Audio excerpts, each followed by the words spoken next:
Bana, kama ambavyo mnavyoniona leo nimesimama hapa, nipo location natengeneza mazagazaga. Yale mazaga yale, huyajui vipi wewe, unanikodolea macho vipi wewe?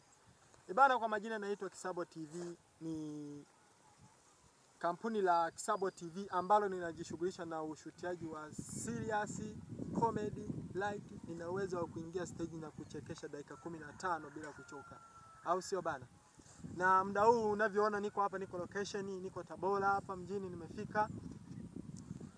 Niko na vijana wenzangu ambao wametoka muda kidogo pamoja na director Kandolo kutoka Kahama, mkoa wa Shinyanga. Tumekuja kuendeleza movie moja inaitwa Maumivu ya Dunia. Ingia YouTube, WhatsApp, utasearch hivyo TikTok, Facebook, Instagram Kisabo TV. Na ukiingia kwenye grupu letu la Kisabo TV utakuta vijana wengi wanapambana na kazi zetu.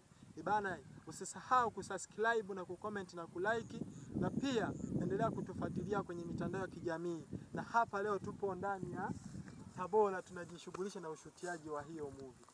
Na pia tuna watazamaji, tunawashukuru sana mnaoendelea kutufuatilia. Matajiri wetu ni mabosi wetu, matajiri ni mabosi wetu ni nyinyi mashabiki. Sina bosi mwingine tofauti na mashabiki. Shout nyingi sana ziende kwa wale mnaoendelea kunitazama na kunifuatilia katika mitandao ya kijamii. Na tunatoa tangazo ambalo kama wewe ni mpenzi wa sanaa,